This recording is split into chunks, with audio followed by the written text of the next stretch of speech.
നമസ്കാരം. Fuel import എന്ന് പറയുന്നത് വളരെ എക്സ്പെൻസീവ് ആയിട്ടുള്ളൊരു കാര്യമാണ്. ലോകത്ത് തന്നെ നോക്കുകയാണെന്നുണ്ടെങ്കിൽ ലോകത്ത് ഏറ്റവും കൂടുതൽ ഫ്യുവൽ ഇമ്പോർട്ട് ചെയ്യുന്ന രാജ്യങ്ങളുടെ പട്ടിക എടുക്കുകയാണെന്നുണ്ടെങ്കിൽ അതിനകത്ത് മൂന്നാം സ്ഥാനം ഇന്ത്യക്ക് തന്നെയാണ്. ഏകദേശം 2023 വരെയുള്ളൊരു കണക്ക് നോക്കുകയാണെന്നുണ്ടെങ്കിൽ 11 ലക്ഷം കോടി രൂപയുടെ ഫ്യുവലാണ് നമ്മൾ വെളിയിൽ നിന്ന് അല്ലെങ്കിൽ ക്രൂഡ് ഓയിലാണ് നമ്മൾ വെളിയിൽ നിന്നും ഇമ്പോർട്ട് ചെയ്തിട്ടുള്ളത്. അതിന് മുമ്പത്തെ ഒരു കണക്ക് നോക്കുകയാണെന്നുണ്ടെങ്കിൽ 2021-22 കാലഘട്ടത്തിലെ കണക്ക് നോക്കുകയാണെന്നുണ്ടെങ്കിൽ ഏകദേശം 13 ലക്ഷം കോടി രൂപയുടെ ഫ്യൂൽ നമ്മൾ അല്ലെങ്കിൽ ക്രൂഡ് ഓയിൽ നമ്മൾ ഇമ്പോർട്ട് ചെയ്തിട്ടുണ്ടായിരുന്നു. പക്ഷേ നമ്മൾ ഇവിടെ നോക്കുമ്പോഴത്തേക്കും ഈ 13 ലക്ഷത്തിൽ നിന്നും 12 ലക്ഷമായിട്ട് കുറഞ്ഞിട്ടുണ്ട്. അതിൻ്റെ ഏറ്റവും പ്രധാനപ്പെട്ട കാരണം എന്ന് പറയുന്നത് സർക്കാരിൻ്റെ വളരെ തന്ത്രപരമായിട്ടുള്ള കുറേ നീക്കങ്ങളാണ്. തീർച്ചയായിട്ടും ഇന്നത്തെ ബ്ലോഗിലൂടെ നമ്മൾ ഡിസ്കസ് ചെയ്യാൻ പോകുന്നത് കാലങ്ങളായിട്ട് പെട്രോൾ കാറുകൾ ഉപയോഗിക്കുന്ന ആളുകൾ ഒരു ഘട്ടം കഴിയുമ്പോഴത്തേക്കും ആ കാറ് മാറ്റിയിട്ട് വാഹനത്തിന് പ്രശ്നമൊന്നും ഇല്ലെങ്കിൽ പോലും വാഹനങ്ങൾക്ക് ചില പ്രശ്നങ്ങൾ ഉണ്ടാകാനുള്ള സാധ്യതയുമുണ്ട്. അപ്പോൾ ആ ഒരു വാഹനം മാറ്റിയിട്ട് പുതിയ ഒരു വാഹനത്തിലേക്ക് പോകേണ്ട അവസ്ഥ വരും. അതിന് ഏറ്റവും പ്രധാനപ്പെട്ട കാരണം എന്ന് പറയുന്നത് നിങ്ങൾ ഉപയോഗിക്കുന്ന പെട്രോൾ എന്ന് പറയുന്നത് 100% പെട്രോൾ അല്ല. എല്ലാവർക്കും എൻജിൻ ബേയുടെ മറ്റൊരു വ്ളോഗിലേക്ക് ഹാർദമായ സ്വാഗതം. നമ്മുടെ വ്ളോഗൊക്കെ നിങ്ങൾക്ക് ഇഷ്ടപ്പെടുന്നുണ്ടെങ്കിൽ നമ്മുടെ ചാനലിനെ ഒന്ന് സപ്പോർട്ട് ചെയ്യുക, സബ്സ്ക്രൈബ് ചെയ്യുക, മാക്സിമം ലൈക്ക് ചെയ്യുക, ഷെയർ ചെയ്യുക, കമൻറ്റ് ചെയ്യുക. നമ്മൾ ഡീസൽ ഡിസ്പെൻസറിൽ പോയി നോക്കുമ്പോഴത്തേക്കും അവിടെ നിന്ന് നമുക്ക് കിട്ടുന്ന ഡീസൽ എന്ന് പറയുന്നത് 100% പ്യുവർ ഡീസൽ തന്നെയാണ്. ഇനി അതല്ല CNG നമ്മൾ അടിക്കാൻ പോവുകയാണ്, അവിടെ നിന്ന് കിട്ടുന്ന ഗ്യാസ് എന്ന് പറയുന്നത് 100% CNG തന്നെയാണ്. പക്ഷേ നമ്മൾ പെട്രോൾ അടിക്കുമ്പോൾ നമ്മൾ മനസ്സിലാക്കേണ്ട ഏറ്റവും പ്രധാനപ്പെട്ട കാര്യം, നമ്മൾ അടിക്കുന്ന പെട്രോൾ 100% പെട്രോളാണോ? ഒരിക്കലുമല്ല. നമ്മൾ അടിക്കുന്ന പെട്രോൾ എന്ന് പറയുന്നത് 100% പെട്രോൾ അല്ല എന്ന് പറയാനുള്ള കാരണം എന്ന് പറയുന്നത് ആ പെട്രോളിനകത്ത് ഒരു നിശ്ചിത ശതമാനം എഥനോൾ മിക്സ് ചെയ്തിട്ടുണ്ട്. 2014 കാലഘട്ടങ്ങളിലൊക്കെ ഏകദേശം ഒരു 2% to 3% മാക്സിമം പെട്രോളിനകത്ത് എഥനോൾ മിക്സ് ചെയ്തിട്ടുള്ളത്. പക്ഷേ അതിനുശേഷം ഒരു 10% പെട്രോളിൽ എഥനോൾ മിക്സ് ചെയ്തിട്ടാണ് വരുന്നത്. നമ്മൾ കണ്ടിട്ടില്ലേ E10 പെട്രോൾ എന്ന് പറയുന്നത്. അതിനകത്ത് E എന്ന് പറയുന്നത് ഡിനോട്ട് ചെയ്യുന്നത് എഥനോളിനെയാണ്. 10 എന്ന് പറയുന്നത് 10% ആണ്. അപ്പോൾ എഥനോൾ 10% ആ പെട്രോളിലുണ്ട് എന്നുള്ളതാണ് E10 പെട്രോൾ എന്നുകൊണ്ട് അർത്ഥമാക്കുന്നത്. പക്ഷേ നമ്മൾ മനസ്സിലാക്കേണ്ട ഏറ്റവും പ്രധാനപ്പെട്ട മറ്റൊരു വസ്തുത എന്ന് പറയുന്നത് ഇത്തരത്തിൽ ക്രൂഡ് ഓയിൽ ഇമ്പോർട്ട് ചെയ്തുണ്ടാകുന്ന ഭീമമായ നഷ്ടം കുറയ്ക്കാൻ വേണ്ടിയിട്ട് എത്തനോൾ അടങ്ങിയ പെട്രോളിനെ പ്രൊമോട്ട് ചെയ്യുന്ന രീതിക്കാണ് സർക്കാർ പൊയ്ക്കൊണ്ടിരിക്കുന്നത്. ഏകദേശം 2030 E20 പെട്രോൾ പൂർണ്ണമായിട്ടും ഇംപ്ലിമെൻറ്റ് ചെയ്യണം എന്നാവശ്യപ്പെട്ടെങ്കിലും 2025 അത് ഇംപ്ലിമെൻറ്റ് ചെയ്യണം എന്നുള്ള രീതിക്കാണ് കാര്യങ്ങൾ പൊയ്ക്കൊണ്ടിരിക്കുന്നത്. ഇപ്പോൾ തന്നെ ഒരുപാട് മാനുഫാക്ചേഴ്സ് E20 പെട്രോൾ ഉപയോഗിക്കാൻ കഴിയത്തക്ക രീതിയിലുള്ള എഞ്ചിനാണ്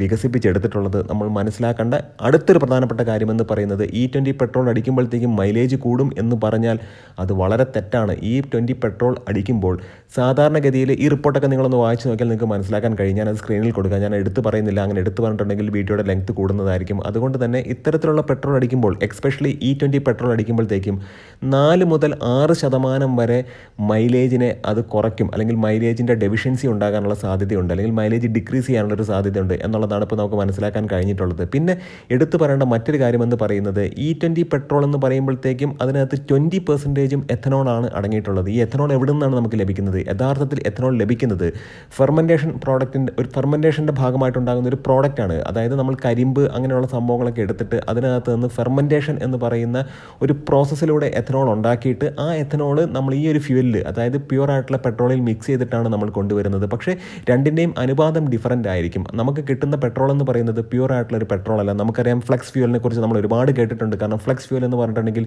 20 മുതൽ 80% വരെ എഥനോൾ അടങ്ങിയിട്ടുള്ള പെട്രോൾ ഉപയോഗിക്കുന്നതിനെ കുറിച്ചിട്ടാണ്. അപ്പോൾ 80% എഥനോൾ അടങ്ങിയ പെട്രോൾ എന്ന് പറയുന്നത് അതിനേക്കാൾ എളുപ്പം 20% പെട്രോൾ അടങ്ങിയ എഥനോൾ എന്ന് പറയുന്നതല്ലേ. അതുകൊണ്ട് തന്നെ ഒരുപാട് കാലഘട്ടം മുമ്പ്, അല്ലെങ്കിൽ ഒരുപാട് കാലം മുമ്പ് വാഹനം വാങ്ങിച്ച്, അല്ലെങ്കിൽ പെട്രോൾ വാഹനങ്ങൾ വാങ്ങിച്ച് ഉപയോഗിക്കുന്ന ആളുകൾ ഒരു പ്രത്യേക സമയത്ത് E10 പെട്രോൾ അവരുടെ വാഹനത്തിൽ അടിച്ചിട്ടുണ്ടെങ്കിൽ പെട്ടെന്നൊന്നും പ്രശ്നം ഉണ്ടാവില്ല. കാലക്രമേണ ഈ വാഹനങ്ങൾക്ക് കംപ്ലൈൻറ്റ് ഉണ്ടായിരിക്കും. പ്രധാനമായിട്ടും ഈ വാഹനത്തിൻ്റെ കൊറോഷൻ, എഞ്ചിനകത്ത് കൊറോഷൻ ഉണ്ടാകാനുള്ള സാധ്യതയുണ്ട്. ഗ്യാസ്കറ്റ് അങ്ങനെയുള്ള ഭാഗങ്ങളിലും, അല്ലെങ്കിൽ അതിൻ്റെ ഫ്യൂൽ പമ്പ് ഇങ്ങനെയുള്ള ഭാഗങ്ങൾക്കെല്ലാം ഈ സ്വെല്ലിങ്, അല്ലെങ്കിൽ റബ്ബർ പാർട്ടിന് ക്രാക്ക്, അല്ലെങ്കിൽ അത് വിരിഞ്ഞ് വരിക എന്ന് നമ്മൾ മലയാളത്തിൽ പറയും. അങ്ങനെയുള്ള പ്രശ്നങ്ങളൊക്കെ വരാനുള്ള സാധ്യതയുണ്ട്. ഇത് ഒരു സുപ്രഭാതത്തിലുണ്ടാകും എന്നുള്ളതല്ല പറയുന്നത്. കാലങ്ങൾ കഴിയും തോറും ഈ എത്തനോൾ അടങ്ങിയ, അതായത് 10% എത്തനോൾ അടങ്ങിയ ഇത്തരം പെട്രോൾ, അല്ലെങ്കിൽ 10ഉം അതിന് മുകളിൽ എത്തനോൾ അടങ്ങിയ പെട്രോൾ. ഇപ്പം നിങ്ങൾ ഒരു പെട്രോൾ പമ്പിൽ പോയിട്ട് നമ്മൾ പെട്രോൾ അടിക്കുകയാണ്, അത് E20 പെട്രോൾ ആണ് എന്ന് നമ്മൾ ഉറപ്പുവരുത്തുന്നുണ്ടോ? ഒരിക്കലുമില്ല. നമ്മൾ ചെല്ലുന്നു, നമ്മൾ നോർമലായിട്ട് നമ്മൾ പൈസ കൊടുക്കുന്നു, നമ്മൾ പെട്രോൾ അടിക്കുന്നു, ആ ഒരു രീതിക്കാണ് കാര്യങ്ങൾ പോകുന്നത്. പക്ഷേ ഇത്തരത്തിൽ പെട്രോൾ അടിക്കുന്ന സമയത്ത് എഞ്ചിനകത്ത് കൊറോഷന് സാധ്യതയുണ്ട്, എഞ്ചിനകത്ത് സ്വെല്ലിങ്ങിന് സാധ്യതയുണ്ട്, റബ്ബർ പാർട്ടുകൾക്ക് കംപ്ലൈൻറ്റ് ഉണ്ടാവാൻ സാധ്യതയുണ്ട്. മൊത്തത്തിൽ പറയുകയാണെന്നുണ്ടെങ്കിൽ എഞ്ചിൻ്റെ മെക്കാനിക്കൽ ലൈഫിനെ കാര്യമായിട്ട് ബാധിക്കാനുള്ള സാധ്യതയുണ്ട്. കാരണം അത്തരം എൻജിൻ E10 പെട്രോളിൽ ഓടുവാനുള്ള രീതിക്കാണ് ഡിസൈൻ ചെയ്ത് ഉണ്ടാക്കിയിട്ടുള്ളത്.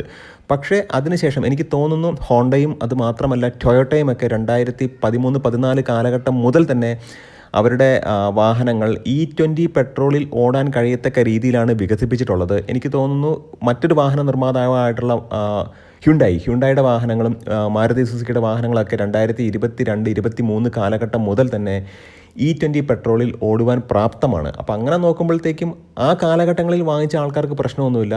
അതിന് മുമ്പ് വാങ്ങിച്ച, അല്ലെങ്കിൽ ഇത്തരം പെട്രോൾ കാറുകൾ വാങ്ങിച്ച ആളുകൾ തീർച്ചയായിട്ടും ഒരു ഘട്ടം കഴിയുമ്പോഴത്തേക്കും ഇത്തരം വാഹനങ്ങൾ മാറ്റി വാങ്ങാനായിട്ട് ഫോഴ്സ് ചെയ്യും. അപ്പോൾ നമ്മൾ മനസ്സിലാക്കേണ്ട ഒരു കാര്യം എന്താണ്?